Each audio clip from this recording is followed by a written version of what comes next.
saw for us within the last year and a half or so. It's of course it's a climber saw, hanging on your belt. Lightest saw in the marketplace right now, just over 5 pounds. A couple of the cool features about it. First of all, the low pro chain. You're not going to find that on saws this size very often. Replaceable roller chain catches in case you throw.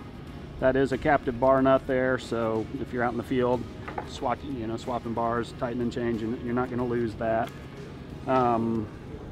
We do have on top there the clutch driven adjustable oiler. As you probably know, most saws have them somewhere on the bottom. You have to search for them, and this does have a cold weather toggle down here by the spark plug right there, this little guy. If you're running the saw in freezing temperatures, that'll keep your car from icing over. It'll recirculate a lot of the air coming out of the exhaust side. Purge pump. Couple little touches that a lot of people don't know about. First of all, these are oversized when you open them up to fill your bar oil and your gas. That actually is a facilitator. Oh, okay.